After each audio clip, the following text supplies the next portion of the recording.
Bonjour à toutes et à tous. Merci de votre participation pour cette troisième conférence 100% numérique. Vous l'aurez compris, le contexte sanitaire ne nous permet toujours pas de réunir les adhérents et les sympathisants de la Société Saint-Maurienne d'Histoire. Je tiens tout d'abord à remercier les équipes du Cresco qui nous permettent la réalisation de cette vidéo. Et je vais vous présenter tout de suite notre intervenant. Donc Franck de Vedjan, vous avez été responsable scientifique du musée d'art et d'histoire de Meudon et vous vous êtes pris de passion il y a près de 10 ans pour la restitution en 3 dimensions des châteaux et des jardins disparus, d'Île-de-France en particulier, dont Saint-Mandé qui va suivre dans cette conférence. Votre sujet fétiche d'étude a été le domaine de Meudon, mais vous avez également travaillé remarquablement sur le château et l'abbaye de Saint-Maur-des-Fossés. En prélude, je me permettrai juste d'ajouter que le domaine de Fouquet à Saint-Mandé, cet énigmatique domaine, était constitué d'un terrain qui allait de la Porte Dorée actuelle, au niveau du boulevard périphérique, jusqu'à la rue Jeanne d'Arc. Et plus au sud du zoo de Vincennes, de l'avenue d'Auménil précisément, jusqu'à la rue de l'Épinette, au nord. Je vous remercie.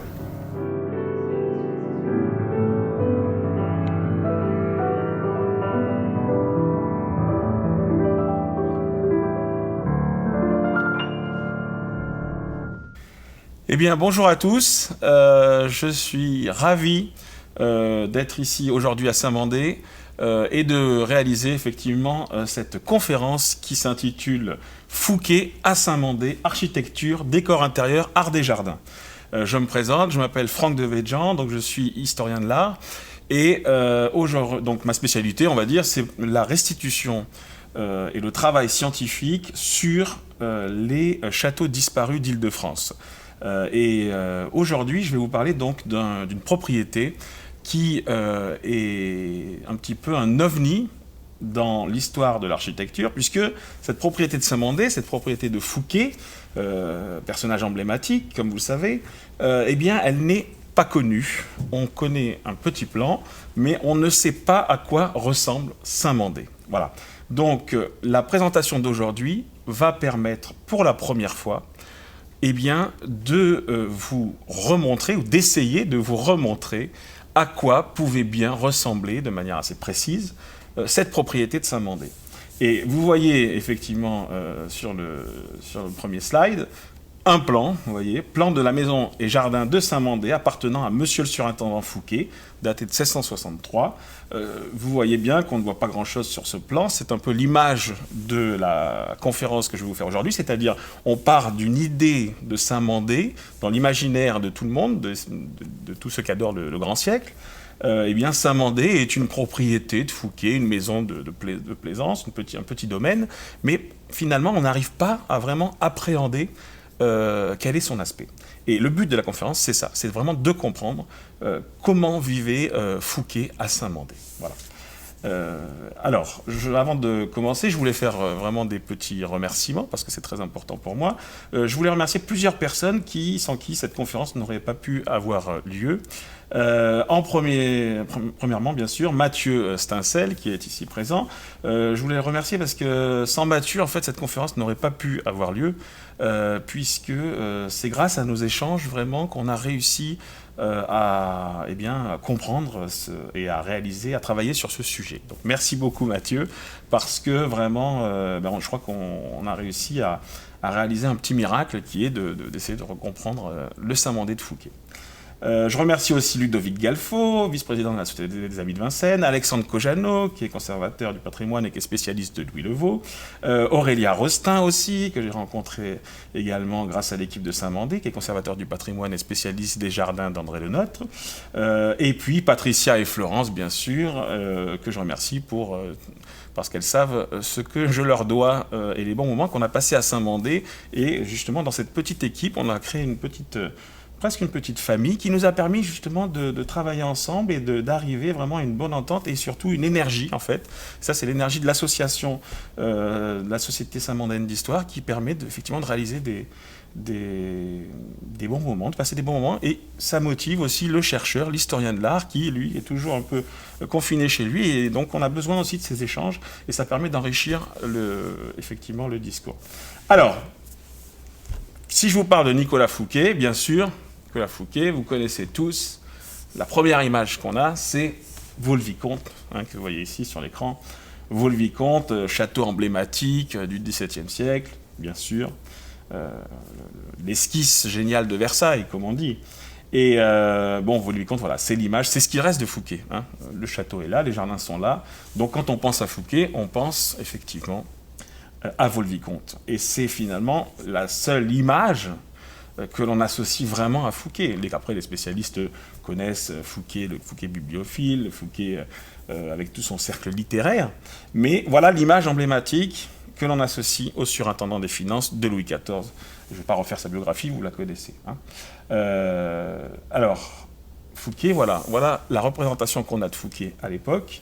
Fouquet, vous savez, dans les années 53-61, avant sa chute, la manière dont il est représenté, c'est-à-dire c'est le surintendant des finances de Louis XIV, avec Abel Servien, et là vous le voyez ici, entouré de personnages féminins qui sont bien sûr des allégories de la justice et différentes autres thématiques liées au bon gouvernement.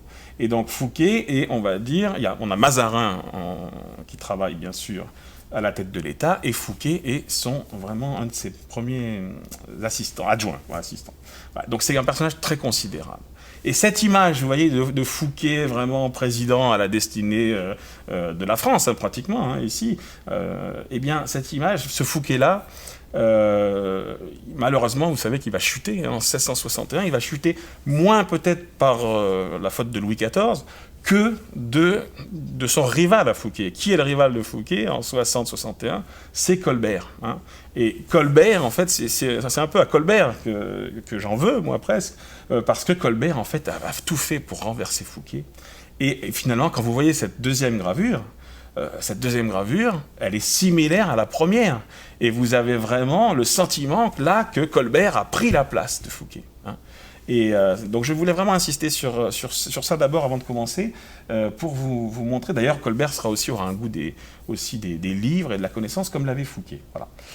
Donc ça, c'était en préambule. Alors, parce que bien sûr, quand Fouquet est arrêté, il va y avoir un procès et il va essayer de se justifier. Vous pensez bien des attaques qu'il y avait contre lui. Et alors voilà ce qu'il dit au sujet de Saint-Mandé. C'est Fouquet qui parle. « J'ai fait de la dépense à Saint-Mandé. C'était une maison où je demeurais la plus grande partie de l'année. Je l'ai voulu rendre logeable. Monsieur le cardinal Mazarin est venu la voir et m'a donné le dessin du logement, de la clôture et des augmentations à y faire. » C'est très important. C'est Mazarin qui conseille Fouquet, vous voyez. Donc, à y faire. J'y ai travaillé peu à peu. Je n'ai fait aucune dépense à la maison de Paris, dans son hôtel particulier. J'avais de fort grands revenus, lesquels engagent d'ordinaire à la dépense de ceux qui sont d'une humeur un peu libérale. J'étais visité des personnes les plus considérables du royaume, à Saint-Mandé. J'ai voulu accommoder une maison pour les recevoir. J'y ai fait un jardin et je l'ai accompagné des agréments ordinaires qui sont dans les autres maisons.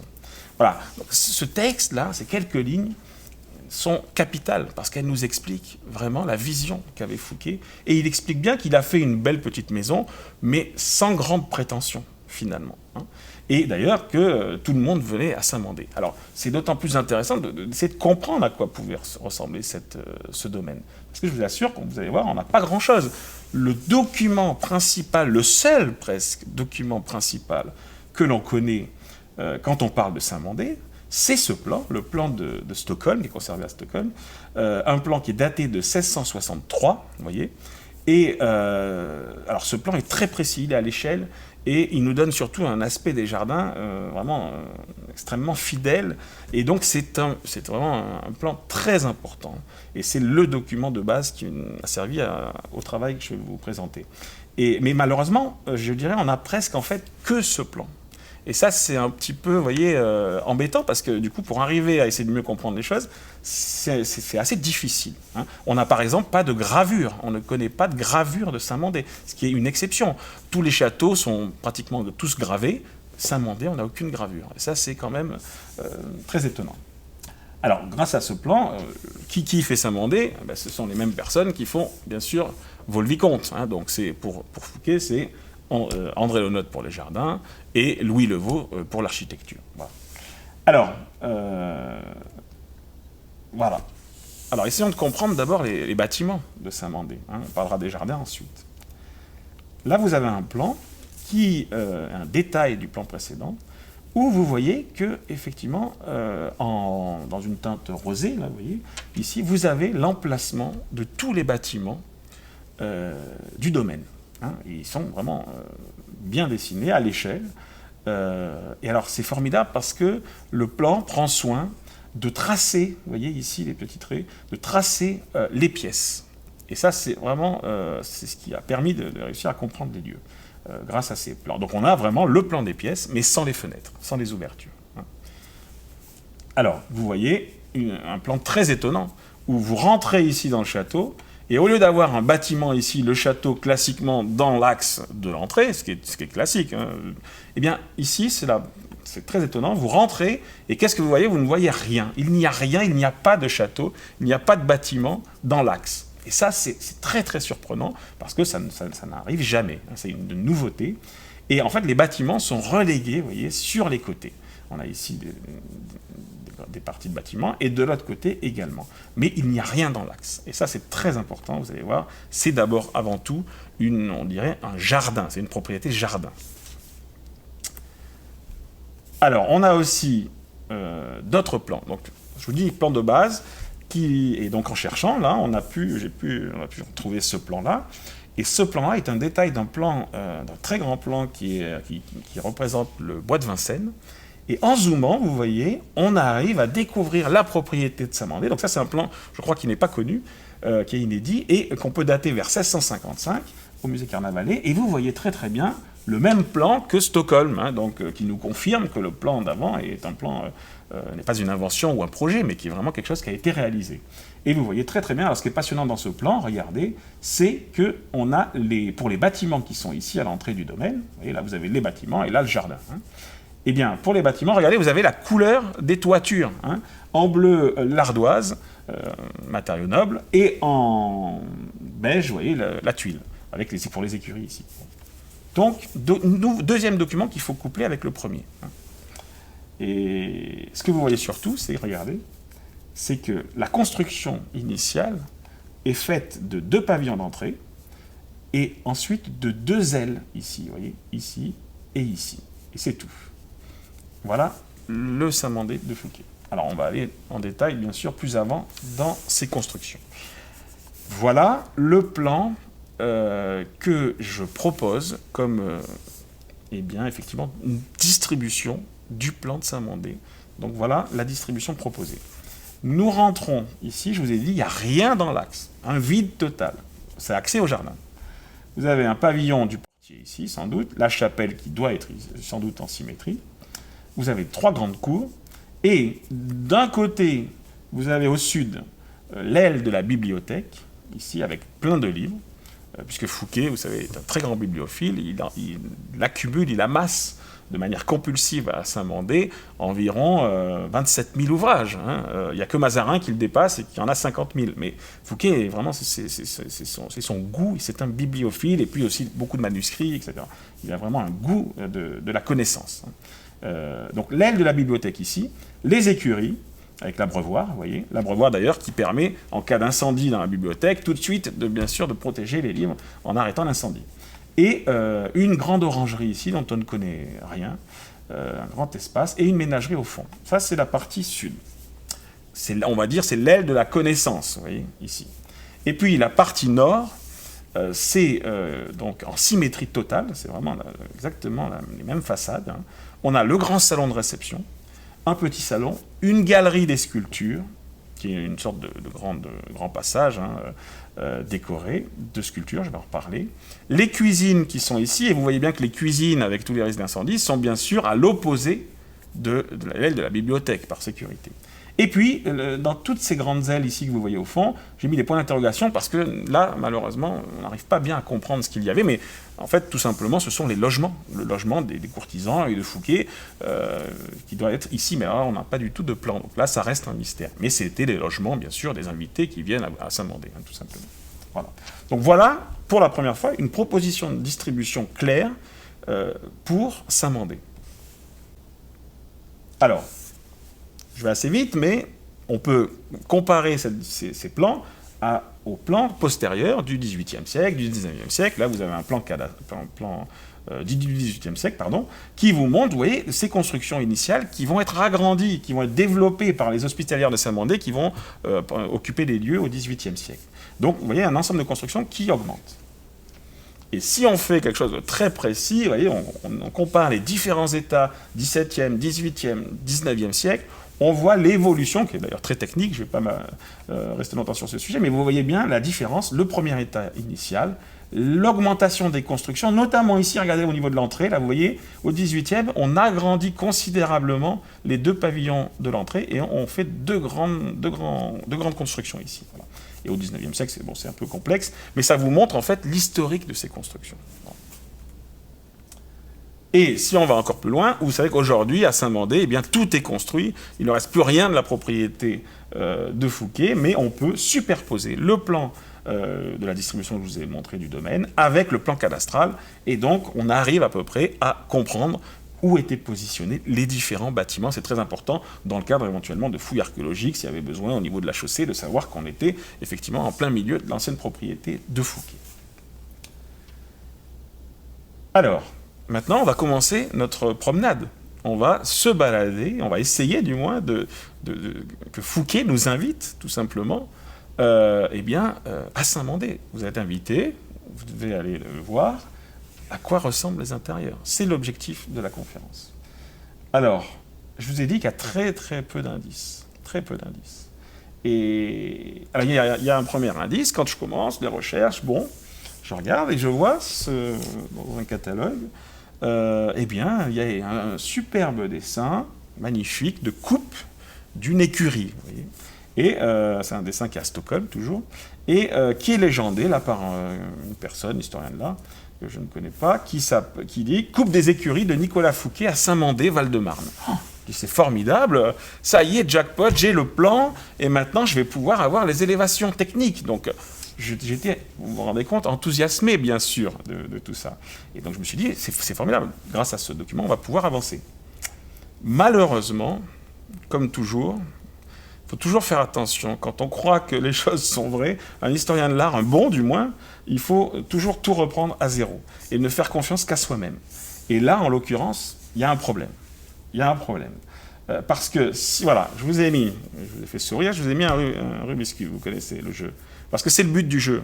Essayez de placer ça. En noir, vous avez le plan tel que le dessin précédent nous le montre. C'est un plan comme ça, très carré, vous voyez, avec une aile, des écuries, un pavillon et un retour et un petit muret. Donc c'est vraiment un rectangle. Bon. Alors, j'ai essayé dans tous les sens d'essayer de caser ce plan dans le plan. Regardez la partie des écuries de Saint-Mandé, ici, vous voyez, il y a l'abreuvoir, et là c'est les écuries, ça ne fait aucun doute, l'écurie est au niveau de l'abreuvoir. Eh bien, impossible, il est impossible de caser le plan attribué aux écuries de Saint-Mandé dans le plan des écuries connues du domaine. Donc malheureusement, je ne suis pas du tout fort en Rubik's Cube, donc ce plan-là, le seul qu'on pensait avoir pour Saint-Mandé, eh bien, je suis obligé de le barrer. Ce plan, en fait, ne concerne pas Saint-Mandé, pour moi. Il concerne, sans doute, les écuries que Louis Levaux réalise pour Fouquet, effectivement, puisqu'on voit l'écureuil ici, hein, vous avez l'écureuil en haut, mais pour, sans doute, un hôtel parisien de Fouquet. Parce que Fouquet, on sait que Fouquet a refait des écuries dans son hôtel particulier à Paris. Donc, malheureusement, vous voyez, le seul document qu'on trouve, on ne peut pas l'utiliser. Alors là, c'est vraiment assez embêtant, ça complexifie toujours, vous voyez, la chose. Bon, alors tant pis, je ne vais pas me forcer à le prendre, parce qu'il ne marche pas. Bon. Alors, je vous ai fait, vous voyez ici, l'emprise du domaine de Saint-Mandé aujourd'hui. Hein, et vous voyez, malheureusement, vous voyez très très bien, effectivement, que, évidemment, l'urbanisme parisien s'étant agrandi, la propriété de Fouquet a été recouverte de bâtiments. Hein. Alors, l'ancienne entrée, vous la voyez, elle était ici. Voilà, exactement là. C'est l'ancienne entrée du domaine. On va travailler dessus. Et aujourd'hui, voilà, alors quand vous placez, on arrive facilement à repositionner les choses, comme je vous ai dit. Et aujourd'hui, quand vous arrivez au niveau de l'ancienne entrée de Saint-Mandé, vous voyez cela, hein, donc des bâtiments, rien de spécifique. Hein. Et vous avez ici, vous voyez, un bâtiment plutôt années 70, quoi. Hein, voilà. Alors c'est celui-ci qui m'intéresse, parce que et là c'est l'ancien axe de la propriété, l'axe d'entrée, hein, qui mène au jardin. Et alors voilà, à l'emplacement de ce bâtiment des années 70, vous avez, on a trouvé une carte postale, vous voyez, une photographie, hein, qui nous montre ce bâtiment. Alors, c'est très intéressant parce que on est certain que ce bâtiment-là, ces bâtiments-là, sont positionnés à l'ancien emplacement du pavillon d'entrée de Saint-Mandé. Ici, vous voyez. Alors, la question c'est, formidable, là on a un bâtiment, on se dit, est-ce que c'est bon, tout le bâtiment, est-ce que c'est bien l'ancien domaine de Fouquet? Est-ce qu'on aurait en photographie le domaine de Fouquet? Alors là, ça serait formidable. Alors, oui et non. Oui et non, parce que, regardons bien la photographie, voilà. Alors, pour moi, le bas, ici, le rez-de-chaussée, est bien l'ancienne propriété de Fouquet.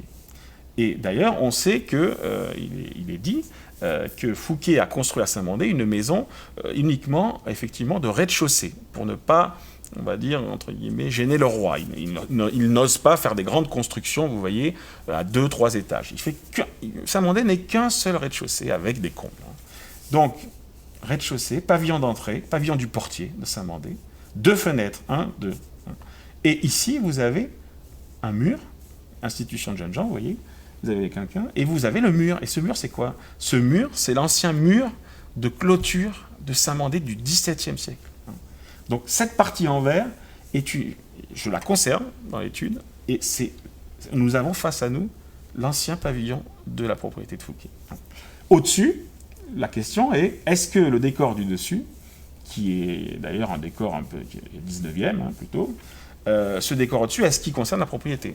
Eh bien non, ce décor au-dessus, c'est un agrandissement, effectivement, postérieur au XVIIe siècle, plutôt bien après.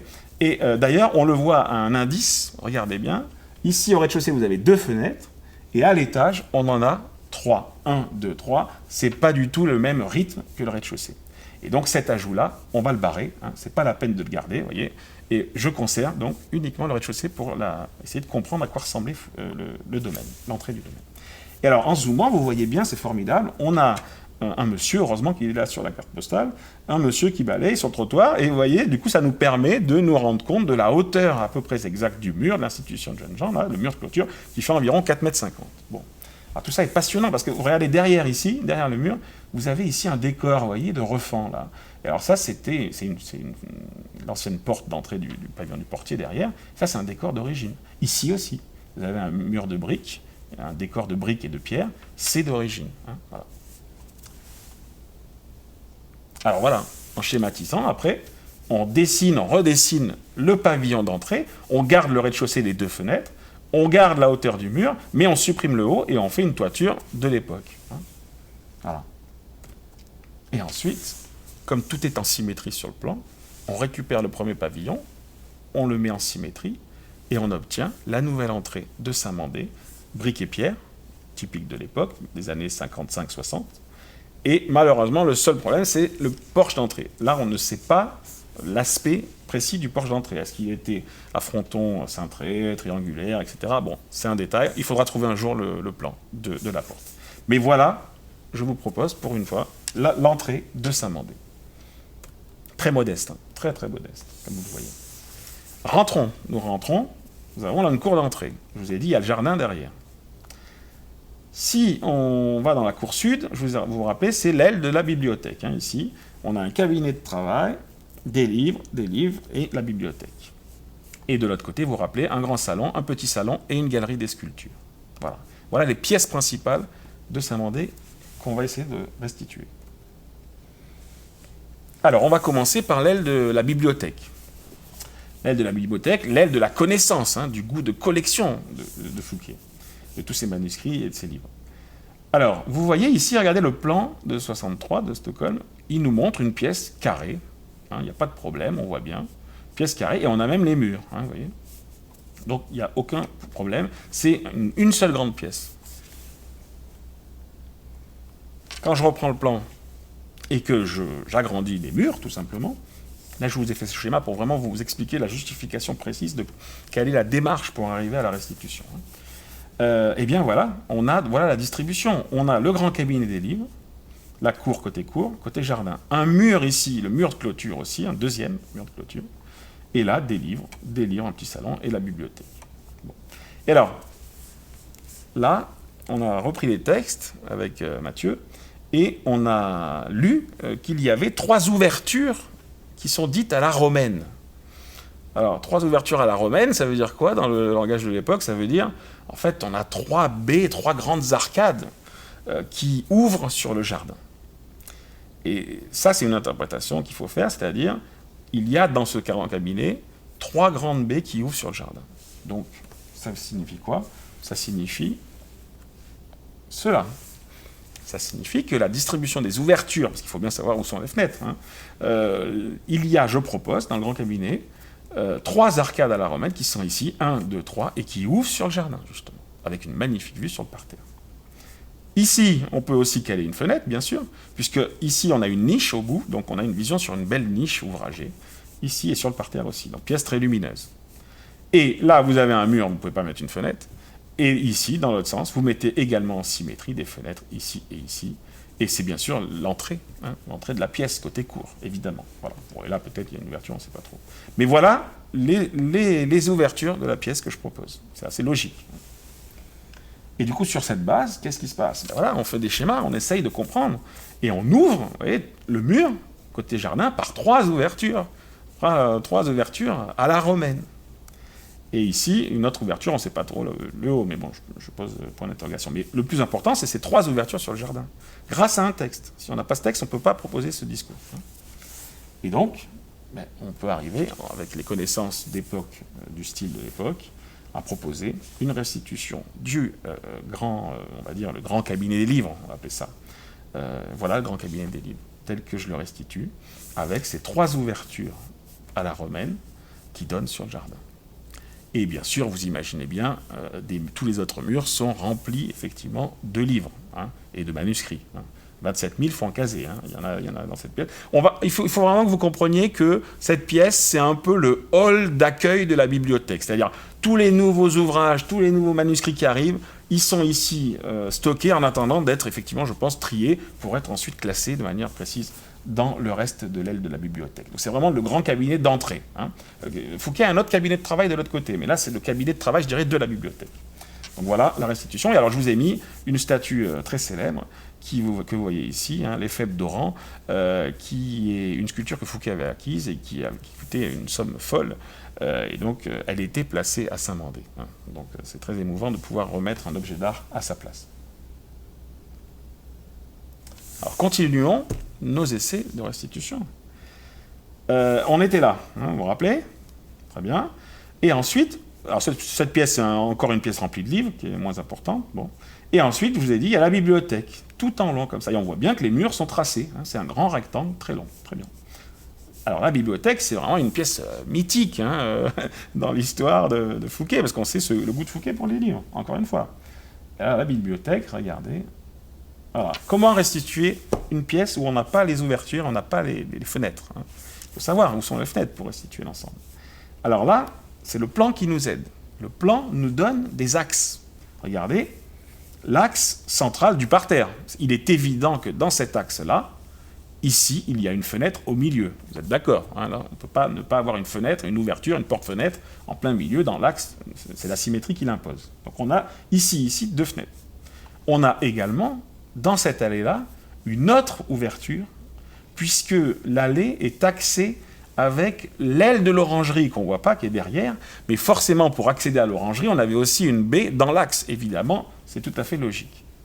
Donc du coup, grâce au plan, on peut au moins poser quelques fenêtres, 2 fenêtres ici et ici, qui nous permettent d'essayer de construire, en fait, le volume de la bibliothèque. Et alors voilà, je suis obligé de faire un schéma comme ça pour essayer de réfléchir en se disant où sont les ouvertures dans cette bibliothèque. Et là, vous voyez en rouge, effectivement, les portes qui sont ici et ici, qui sont obligatoires. Là, je vous ai fait 2 schémas parce que vous voyez bien qu'il y a une hésitation. Il y a une hésitation. Entre ces fenêtres, il y en a combien d'autres fenêtres? Soit il y en a 2 entre, donc ça ferait 4, là, vous voyez. soit on aurait entre les autres fenêtres 3, donc en tout 5. Et ça peut être soit ça, soit ça. Ça peut pas être, on n'aurait pas une seule fenêtre, ça serait pas assez lumineux. Hein. Donc là, le choix, il va être fait entre ici et ici. Et là, il faut trancher. Hein. Et là, c'est le goût de l'architecture, la connaissance de ce style de l'époque qui, moi, me fait trancher et qui me fait dire que, eh bien, la bonne solution, c'est effectivement 2 fenêtres entre les autres. Voilà, donc là, 4 fenêtres en tout, ici, entre les 2 axes. Hein. Et du coup, on obtient une structure symétrique de la galerie avec les ouvertures. Et à l'intérieur, si on va à l'intérieur, bien sûr, entre les ouvertures, les fenêtres, on a des livres de partout, puisque c'est une bibliothèque, évidemment. Donc il n'y a pas de difficulté. Et la seule question qu'il faut se poser, c'est la question du plafond. Est-ce qu'on a au-dessus un plafond voûté ou un plafond plat? Bon, alors là, j'ai pris l'option de considérer que c'est quand même une pièce majestueuse, et on a un plafond voûté assez haut qui prend toute la place des combles. Voilà. Mais ça, c'est sujet à réflexion. Et d'ailleurs, alors maintenant, pour essayer de comprendre l'intérieur, on a des modèles. Le modèle le plus connu, c'est au même moment la bibliothèque de Mazarin à Paris, évidemment. Fouquet est juste en dessous de Mazarin, donc Fouquet fait exactement tout ce que Mazarin fait, mais en plus modeste, évidemment, hein, vous pensez bien. Et regardez le dessin de la coupe de la bibliothèque de Mazarin à Paris, formidable, on a un dessin très précis qui nous montre absolument tout le décor de cette pièce à Paris. Et donc vous pensez bien qu'au même moment, eh bien, avec les mêmes personnes, le même cercle, les mêmes architectes, on fait le même décor. Et donc cette coupe de Mazarin à Paris nous est très précieuse pour essayer de comprendre l'aspect de la bibliothèque de Fouquet. Hein. Alors, qu'est-ce que vous voyez? Vous voyez, regardez, des murs de bibliothèque avec une régularité, vous voyez, de colonnes corinthiennes ici. Et puis, alors, bien sûr, là, il y a un étage, parce que c'est la bibliothèque de Mazarin, vous vous rappelez, c'est presque 2 fois celle de Fouquet, hein, donc elle est 2 fois plus grande. Donc là, on a un attique avec encore plein de livres. Mais voilà une aide très précieuse pour essayer de comprendre l'intérieur. Alors, en faisant un schéma de la bibliothèque donc, de Mazarin à Paris, voilà l'aspect qu'on avait de cette bibliothèque à Paris. C'est vraiment spectaculaire, hein, parce que vous avez le rez-de-chaussée avec des colonnes corinthiennes et l'attique et la voûte. Voilà l'aspect, le schéma de la bibliothèque de Mazarin à Paris. Bon, 2 fois plus grande que celle de Fouquet. Mais au moins, on a dans l'esprit ce qu'on pouvait avoir à Saint-Mandé. Alors maintenant, revenons à Saint-Mandé. Saint-Mandé, si je fais le volume quand je commence à modéliser la pièce, je vous ai dit, on n'a rien au départ, on a juste le plan et les ouvertures, comme je vous ai dit. Alors j'ai fait celle de ce côté, c'est la même chose ici en symétrie, mais je ne l'avais pas encore faite, c'était pour vous montrer comment on travaille. Et là, on commence avec un volume, c'est rien. Hein. Mais en tout cas, c'est un volume qui est très précis, hein, et qui nous permet d'avoir vraiment l'emprise des choses. Bon. Et du coup, eh bien, en continuant le discours, en copiant, on arrive à proposer une élévation, une technique de la pièce entre 2 baies dont je suis certain des positions, comme je vous ai justifié avant. Eh bien, on avait des murs de livres.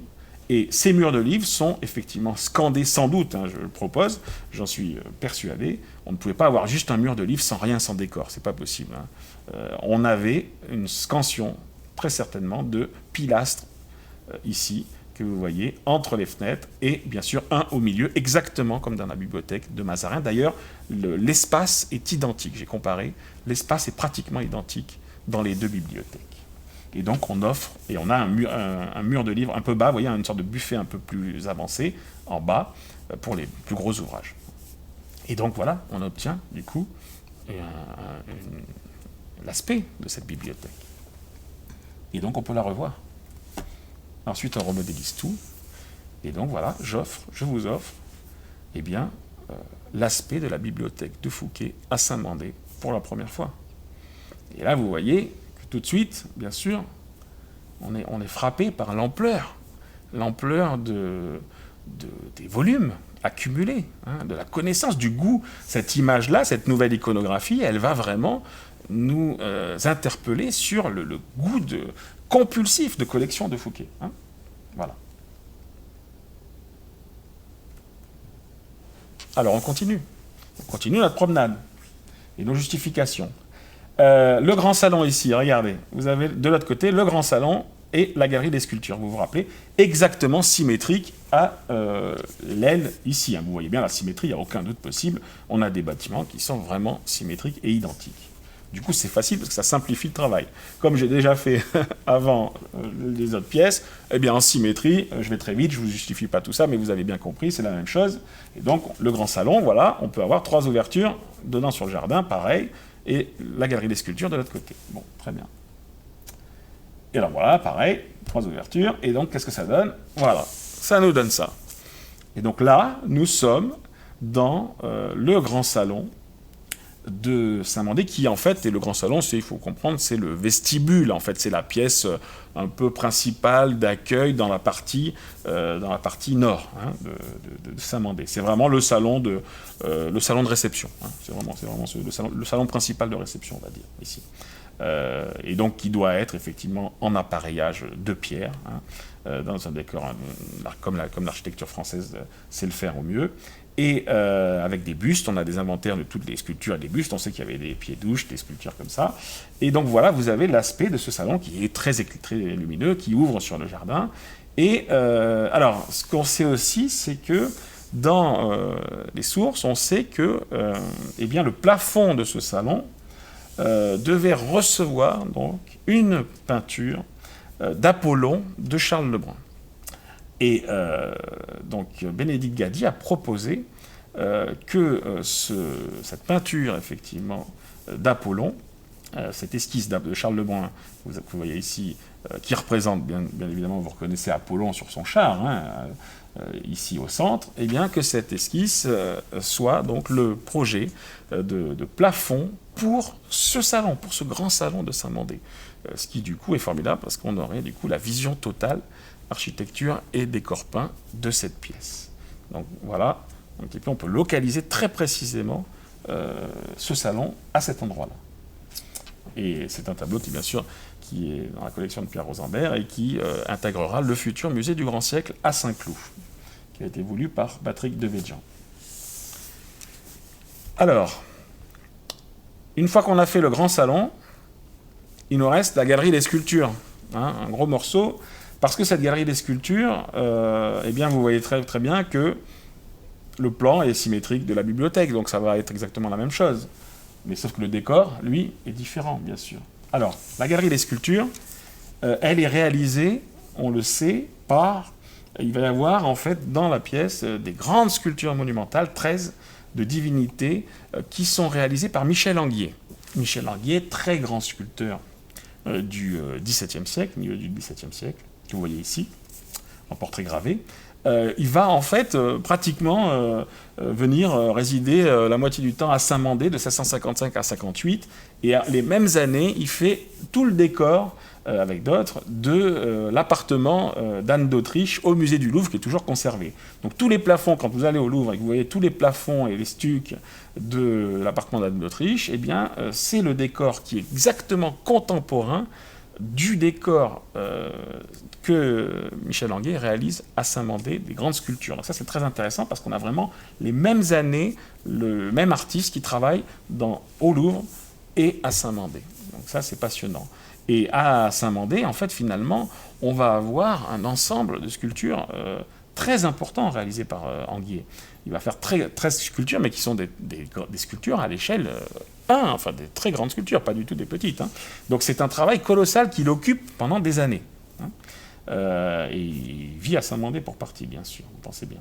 Alors, ces sculptures, on a une liste, heureusement, de ces sculptures, et donc on sait exactement quelles sont ces sculptures.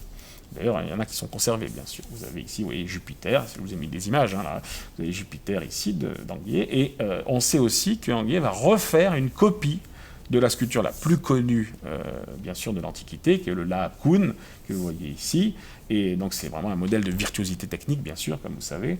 Et donc, on sait, voilà, on a l'iconographie de ces sculptures. Il n'y a pas de problème de connaissance de ces œuvres. Hein, voilà. Alors, avec tout ça, et alors, quand des fois, on a une sculpture dont il manque, vous voyez ici, vous avez un modèle aussi d'une sculpture de Saint-Mandé, et d'Anguier, et vous voyez qu'il manque la tête et le bras, c'est pas grave pour la restitution, parce qu'on a toujours les modèles en petit, en bronze, qui nous donnent effectivement le reste du décor. Hein. Vous avez la tête ici et le bras, bien sûr, et qui complète. Donc il n'y a pas de difficulté de la connaissance de ces œuvres. Hein.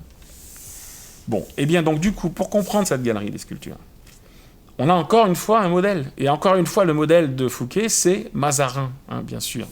Et regardez, Mazarin, ici, il est représenté assis, trônant un peu dans sa galerie des sculptures, et qui est aussi, bien sûr, vous voyez, à Paris. Et vous voyez cette galerie des sculptures qui est scandée par des grandes statues à l'échelle 1, ici, trônant sur des grands socles, et puis des petits bustes sur des pieds-douches. Donc on a vraiment une régularité ici, qui va d'ailleurs être la même, bien sûr, à Saint-Mandé. Ça, c'est vraiment un document très important qui nous montre encore une fois le parallèle, comme pour la bibliothèque, la source d'inspiration de Fouquet.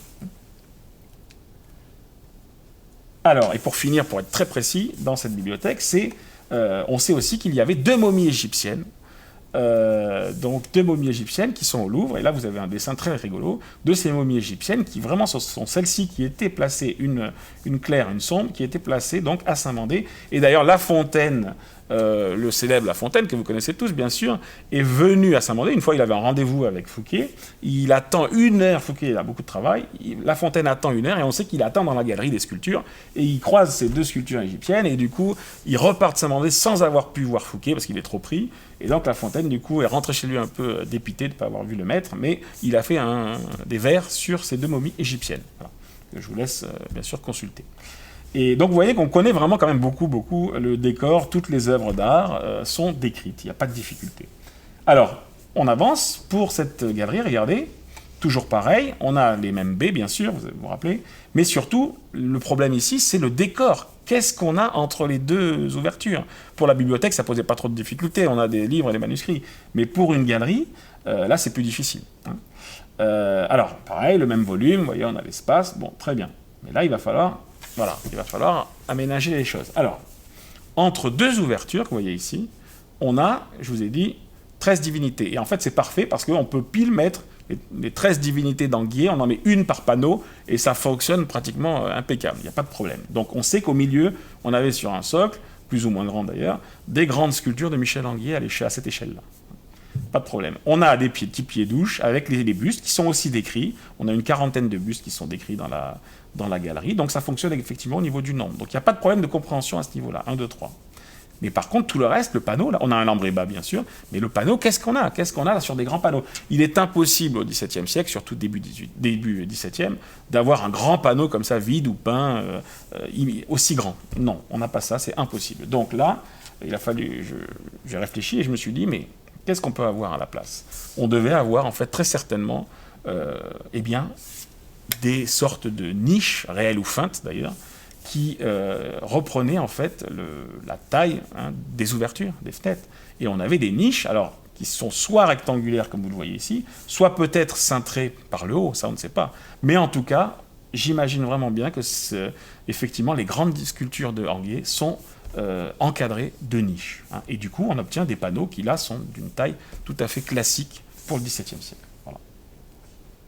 Et bien sûr, une fois qu'on a tout, il suffit, bien sûr, de faire défiler les choses et de pouvoir enfin proposer, d'après toutes les justifications que je vous ai expliquées, la restitution de la galerie.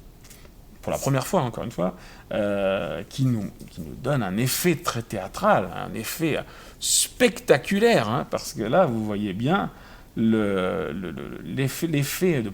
Ce qui compte, c'est quoi? C'est l'effet de profusion, en fait. C'est ça. L'effet de profusion. Le visiteur rentre... Et il se dit, oh là là... Et en fait, ce sont les anciens musées de l'époque. Il n'y a pas de musée au XVIIe siècle. On n'a pas de musée. Les musées, ce sont des collections. Et donc, quand vous voyez cette pièce, vous avez l'impression de rentrer dans un musée. Mais c'était le cas, en fait. Les artistes, c'est pour ça qu'il y a ce cercle intellectuel à Saint-Mandé. Les intellectuels viennent chercher la connaissance. Et voilà, donc, la proposition. Alors, il y a même une question, je vais un peu plus loin. On sait qu'il y a le Laocoon, comme je vous ai dit, qui est la sculpture la plus connue de l'Antiquité, et qui, pour Anguier, a dû demander un travail considérable de sculpture. Alors peut-être, ça c'est une hypothèse, mais je ne l'ai pas mise dans l'institution, peut-être que le Laocoon, lui, était peut-être trôné au fond de la galerie. Vous voyez, il y aurait peut-être eu cet effet-là, comme c'était la sculpture la plus difficile à faire, peut-être qu'il l'aurait placé au fond, mais ça, on ne sait pas trop, donc je ne l'ai pas mis dans le doute. Mais voilà l'effet qu'on devait avoir. Bien sûr, le jour où on va retrouver d'autres dessins précis, on pourra aller plus loin. Mais là, déjà, et ce qu'on voit, c'est quoi? C'est Fouquet, qu'est-ce qu'il a à Saint-Mandé? Il a une galerie de livres, c'est la bibliophilie, la connaissance, les manuscrits, et il a une galerie de sculptures. Et finalement, il n'a pas de galerie de tableaux. Fouquet, les tableaux, c'est pas une grande histoire. Fouquet, il le dit d'ailleurs, hein, il dit avec son frère Basile, il y a des lettres où ils disent ça décore plus facilement avec des sculptures qu'avec des tableaux, c'est plus facile. Et là, ça fait un effet de profusion totale. Donc voilà une autre pièce de Saint-Mandé. Alors, on a fait le plus gros du chemin, et maintenant, on va finir par les jardins. Hein. On va essayer, on a fait les 4 pièces principales de la maison château.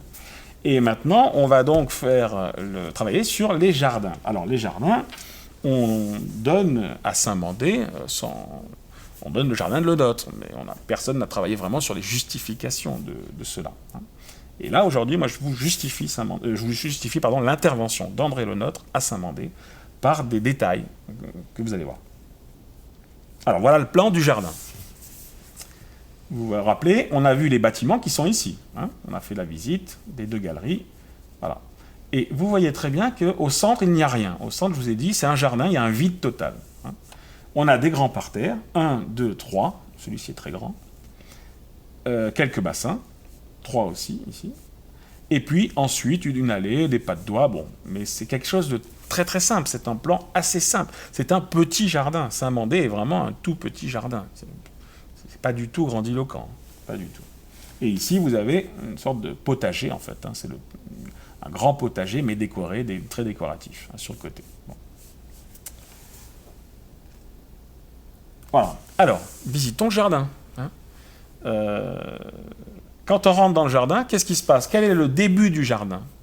Le début du jardin, c'est ici, c'est l'entrée. Voyez, on voit très très bien. On a franchi le porche d'entrée, on a franchi la première cour, et là on arrive, on a une grille. On le voit très bien sur le plan. Et cette grille, c'est le début du jardin. Donc, je voulais voir à quoi ressemblait le jardin depuis l'entrée. Et on se dit, on va avoir une belle découverte. Hein.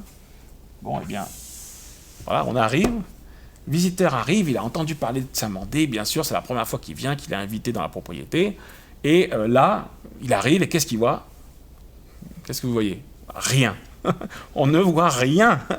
Ça, c'est merveilleux. C'est-à-dire, vous avez dans votre imaginaire un effet de jardin somptueux, etc., dont on vous a parlé. Vous arrivez, et ça, c'est un coup de maître de Le Nôtre. C'est-à-dire, il cache la beauté du jardin. Vous arrivez, et vous ne voyez rien. Vous voyez 4 pelouses, 4 petits bouts de pelouse, d'accord, bon, très bien, et puis des arbres là, fermés, avec une vue un peu fermée, un peu triste, un peu dure. Hein. Et voilà, vous arrivez, vous voyez rien. Ça, c'est formidable, c'est difficile de ne rien montrer quand on arrive dans un jardin. C'est tout un art. Et alors, on avance, on va continuer. Voilà, donc on était là, hein, d'accord.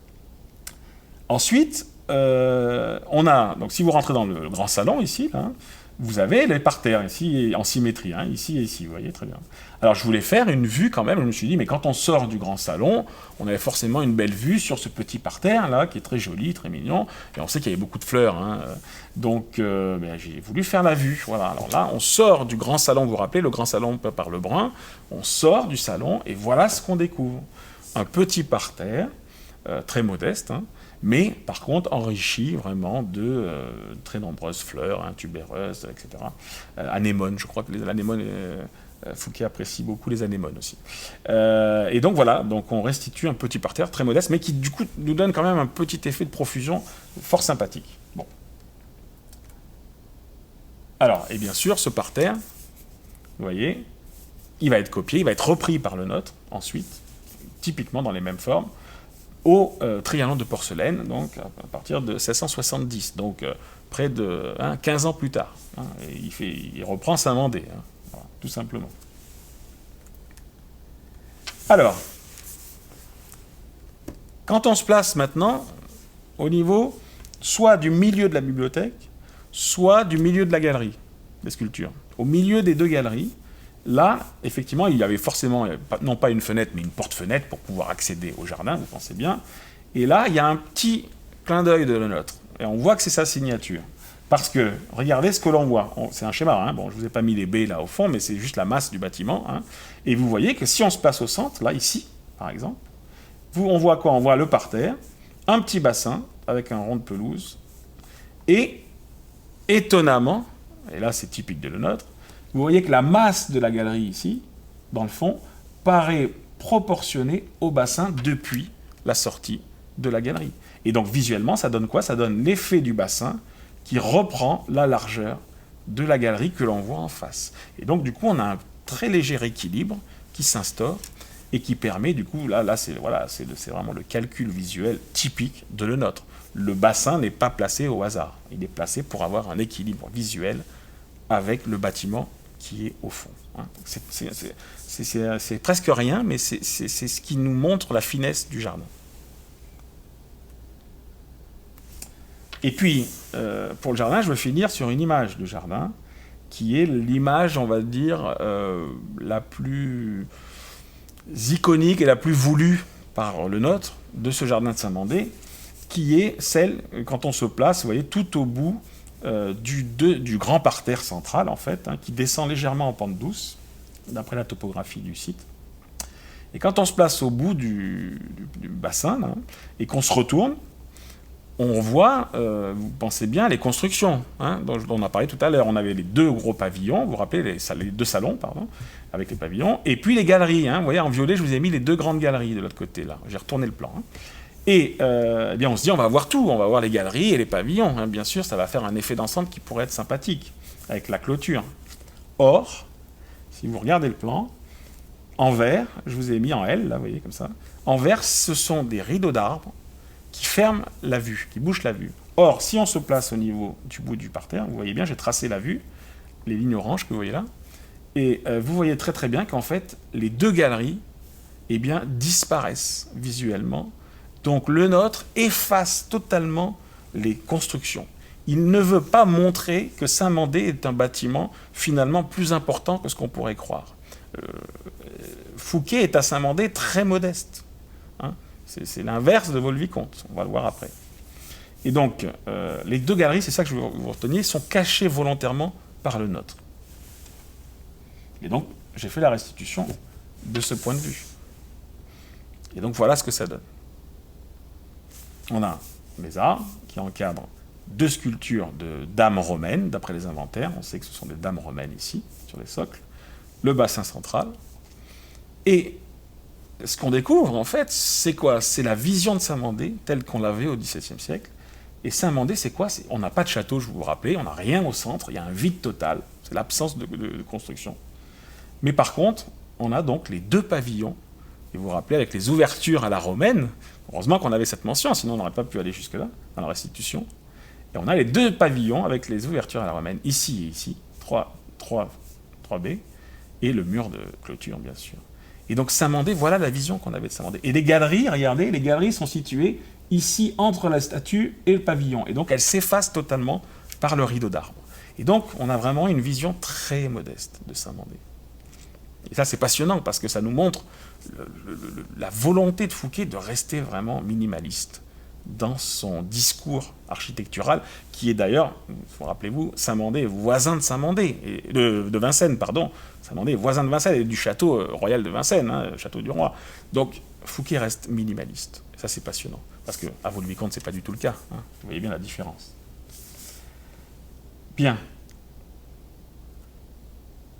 Alors maintenant qu'on a restitué toutes les choses, maintenant il faut comparer et interpréter.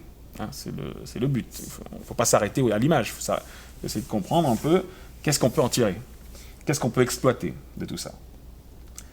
Eh bien, il faut comparer Saint-Mandé et Vaux. C'est indispensable. Puisque maintenant qu'on a le discours visuel de Saint-Mandé, il faut le comparer à Vaux-le-Vicomte. Et alors, quand je vous montre, vous venez de voir Saint-Mandé, très modeste. Et maintenant, vous regardez Vaux-le-Vicomte.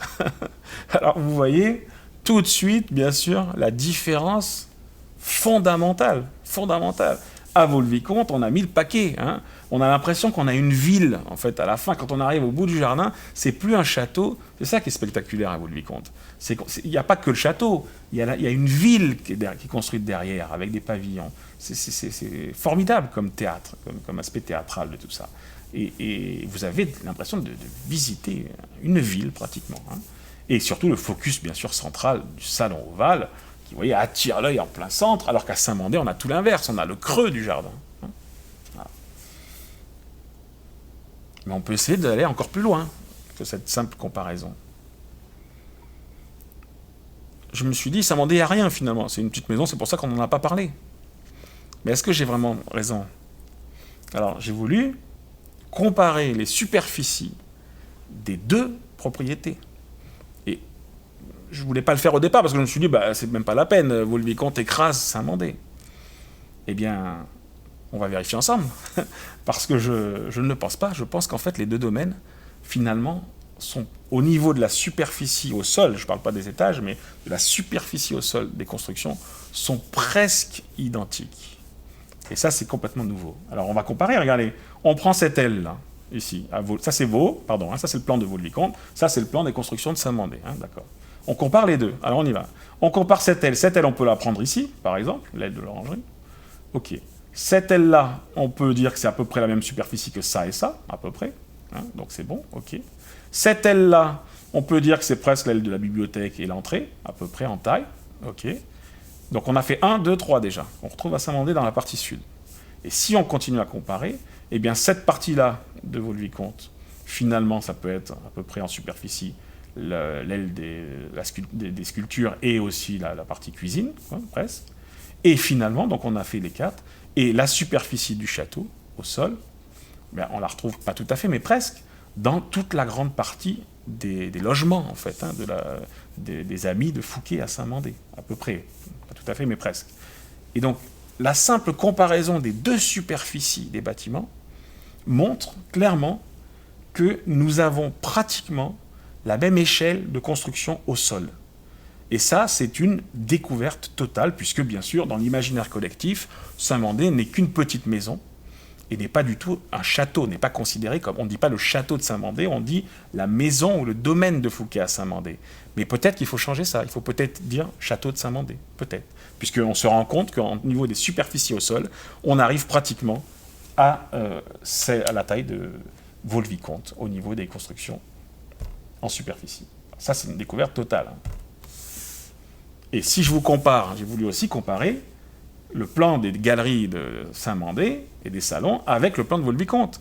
Et regardez, les deux, là je vous ai mis les deux galeries côte à côte avec les salons, j'ai fusionné, et on se rend compte finalement, regardez, par rapport au plan du château, c'est pratiquement, on est dans la même échelle de grandeur de ces pièces.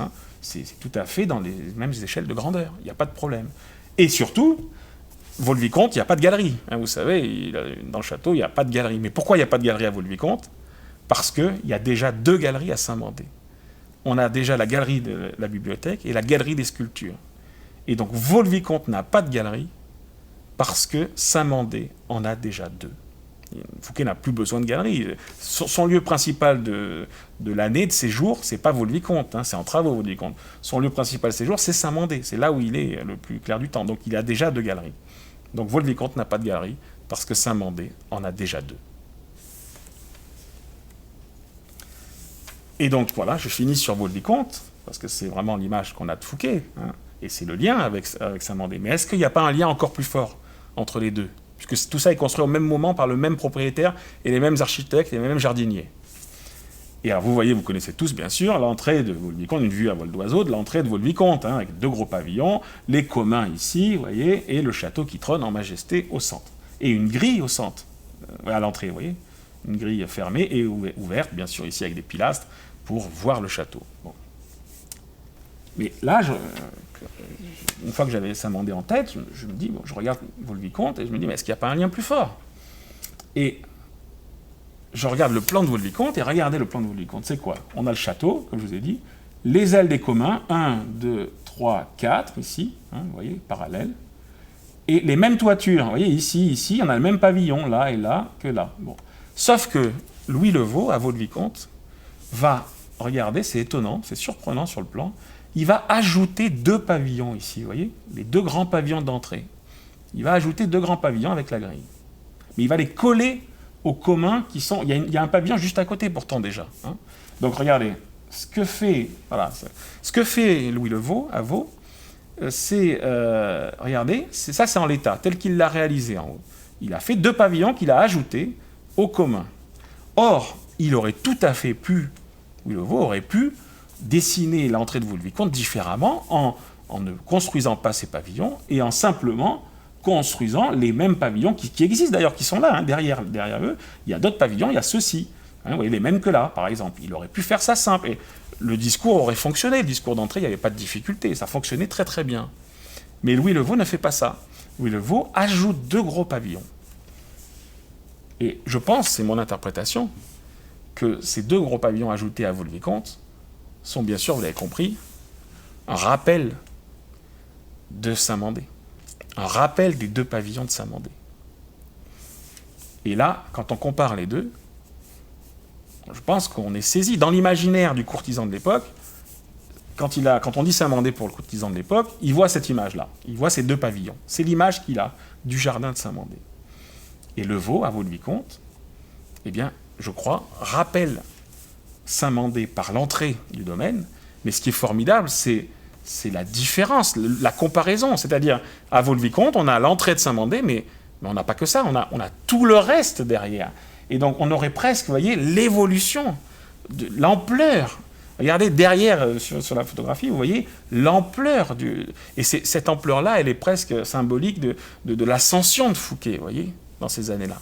Et donc, voilà le lien que je voulais faire entre les 2 domaines.